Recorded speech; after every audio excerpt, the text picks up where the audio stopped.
الحمد للہ وحدہ والصلاة والسلام علی من لا نبی بعد اما بعد۔ معزز و محترم سامعین و ناظرین، چند سوالوں کے جوابات دینے ہیں۔ پہلا سوال یہ ہے کہ عید الاضحیٰ کی نماز کا وقت کیا ہے؟ یعنی عید الاضحیٰ کی نماز کا وقت پوچھنا چاہتے ہیں۔ تو اس کا جواب یہ ہے کہ 10 ذی الحجہ کی طلوع شمس سے لے کر زوال شمس تک کا جو وقت ہے، یہ پورا وقت عید الاضحیٰ کی نماز کا وقت ہے۔ اس پورے وقت میں کسی بھی وقت عید الاضحیٰ کی نماز پڑھی جائے تو نماز ہو جائے گی اور اس کو ادا مانا جائے گا۔ دوسرا سوال یہ ہے کہ عید الاضحیٰ کا خطبہ سننا کیسا ہے؟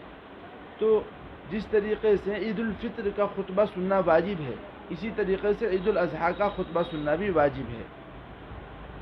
تیسرا سوال یہ ہے کہ عید کی نماز کے بعد خطبے سے پہلے قربانی کی تو کیا حکم ہے؟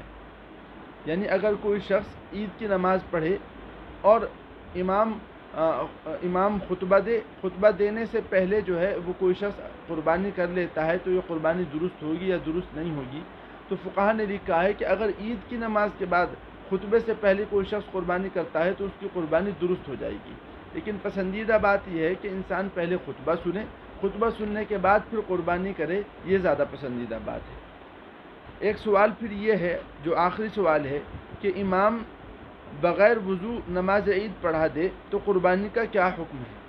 یعنی اگر امام نے بغیر وضو کے نماز پڑھا دی تو امام کو پھر نماز پڑھانے کے بعد یاد آیا کہ میں نے بغیر وضو کے عید الاضحیٰ کی نماز پڑھائی ہے، تو دیکھا جائے گا کہ اگر عیدگاہ سے مجمع منتشر ہو گیا ہے اور اس مجمع کو نماز کے اعادے کا حکم دینا مشکل ہے تو پھر نماز کے اعادے کا حکم نہیں دیا جائے گا اور اسی نماز کو معتبر مان لیا جائے گا، اور جو بعد میں قربانیاں کی جائیں گی یہ قربانیاں بھی معتبر ہو جائیں گی۔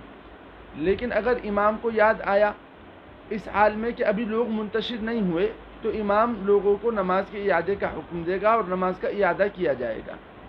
اب اگر کسی شخص نے بہت زیادہ جلد بازی کی اور امام نے جس وقت پہلی نماز کا سلام پھیرا تھا اور قبل اس کے کہ وہ اعادے کا حکم دیتا اس سے پہلے ہی کسی نے اپنے جانور کو قربان کر دیا تو فقہا نے استحساناً اس جانور کی قربانی کو بھی درست مانا ہے۔ اللہ تعالی ہم تمام لوگوں کو دین کے ان مسائل پر عمل کرنے کی توفیق مرحمت فرمائے۔ وآخر دعوانا ان الحمد للہ رب العالمین۔